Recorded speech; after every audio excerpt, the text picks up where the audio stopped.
was in a Starbucks, I had my epiphany in a Starbucks, and I tell you what, I was annoyed because I was at a shared table. I'm at a shared table, we have to sit with other people. It's unacceptable, isn't it, that we have to sit with other people, with strangers now. This is a thing that they do. They do it in restaurants as well, like Wagamama's. Who's been in a Wagamama's recently? Yeah, Wagamama's is a fucking shithole. It's a shithole, right? And they get away with being a shithole because they tell you that's the way we do it at Wagamama's. That's the way we do it at Wagamama's. You go in there, I went in there, can I have a table for two, please? There's no table for two.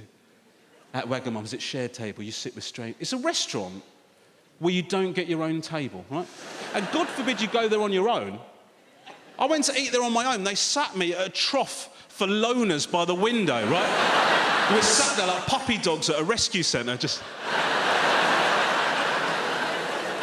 You not got any friends either? No, mate. I could not believe it, man. See, Zara, when you go to a restaurant, you order your food, you eat your food, and then you go, right? That's how a restaurant's supposed to work. Not at Wagamama's. It might not work out like that, because at Wagamama's, they don't know when your food's going to be ready. I was at Wagamama's, I ordered my food, they said, just to let you know, at Wagamama's, the food might not arrive all at the same time. At Wagamama's, the food arrives when it's ready. Why? What's the unknown variable here? Have you never cooked this shit before? Let me give you a little tip, Waga, or tell your mama, whoever the fuck's got to find out about this. Try and remember how long it took you to make it the last time you cooked it. Subtract that from the time that you would like it to be ready, and then start cooking it then, you fucking mouth breather, because what I don't want...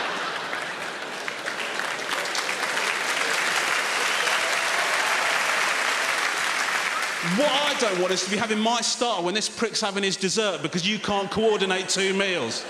We're just supposed to sit there like, fingers crossed!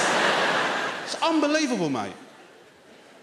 I ordered my food, right? This is what happened. I ordered my food. The guy writes what I've ordered on my bit of paper. I order it, he writes it down there. I'm not the one that needs a reminder, mate. I think I can hold on to the information. Just make sure you got it on your notepad, knobhead. What the fuck do you think's going to happen? If you're going to come out and say, who ordered the tofu noodles? Fuck those. I thought we'd ordered the cocktails. Part of the problem I've got with Starbucks and Wagamama's and all these places, they've got too many choices. I think choice is bad. I think choice is bad. I think there should just be like two things in a restaurant. It just saves time. I've deliberately cut out my choices to become more efficient. I'm a vegan. It means that in a restaurant, there's only ever one option, or two. Sometimes there's none. Imagine how much time I save. Go in there, what's vegan? Nothing. All right, see you later, mate. Do you know what I mean? It's just so efficient. You don't often get a dessert option as a vegan, because, as you know, desserts have all got dairy in. Very often, the only option you're given for a dessert is fruit salad. And as we know, fruit salad isn't a dessert. A fruit salad is a kick in the dick, right? But I did get a genuine vegan option recently, right? Sorbet. I know. I thought, hello, everything's coming up Ranganathan. I said to the waitress, get me some sorbet me up, yeah? She said, what flavour would you like? I was like, why the shit would you do that, man? You've just made this more complicated. She said, well, what do you want, raspberry or lemon? And I'm thinking, this is a nightmare. Because if I have the raspberry, the whole time I'll be thinking, what if the lemon was better? Right? And if I get the lemon, the whole time I'll be thinking, what if the raspberry is better? Now, it's got quiet in here. The reason is because you all think you found the solution, which is get one scoop of each, dickhead. I understand that's what you think, but that's the worst possible outcome. Because if I get one scoop of each, I'm definitely going to prefer one to the other. And the whole time I'm eating the one I like less, I'll just be thinking, why didn't I get two scoops of the other one?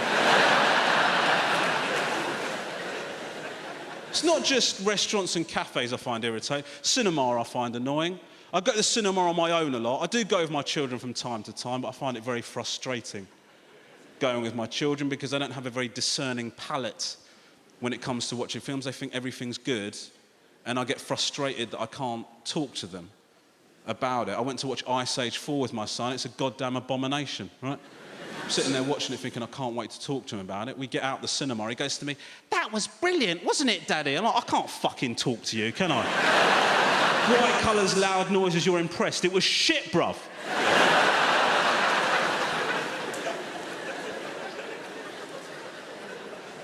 So anyway, I go to the cinema on my own a lot. I go to the cinema on my own a lot, but I like children's films. Now,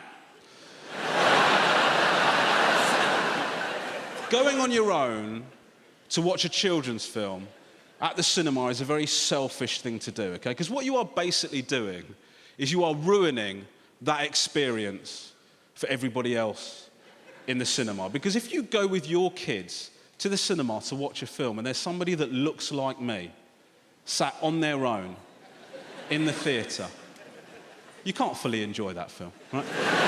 Not if you're a good parent. If you're a good parent, you're 80% watching the film, 20% checking to see if that guy starts wanking, right? That's if you're a good parent. I've had 3 kids and I regret it. You know, I do regret it. It's too many, isn't it? Isn't it too many?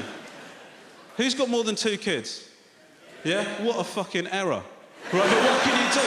You can't kill them. You just got to sit there and wait to die. Like, I can't believe we've done this. We are never going to be happy. I know. I don't know why we did it. Well, it was your idea. It wasn't my idea. I said I don't like condoms. That's very different. I don't know why we had the 3rd one. I know why we had the 2nd one, because the first one's a fucking legend. Oh, my God, what a kid. Hello, Daddy. Love you, Daddy. Can I get you some toast, Daddy? Oh, my God, love that boy. Mm. When we just had him, I said to my wife, do you know what, darling? I think we've mastered parenting. Do you know what I think it is? I think it's just about setting clear boundaries and being consistent. The 2nd one, fucking feral. I love him, but what a prick this kid is, man. Like, I love him, but I do not like him.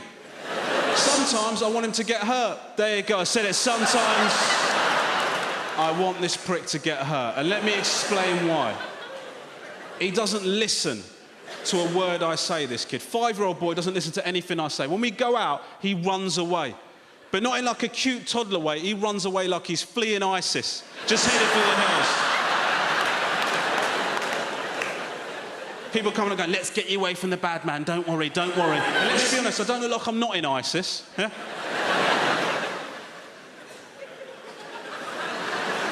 Sometimes I want him to get hurt, man.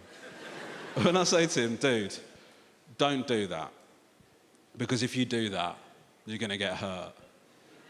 And then he does it. And he doesn't get hurt. That pisses me off, right? Because that is life telling him that I'm full of shit. That's what's happening.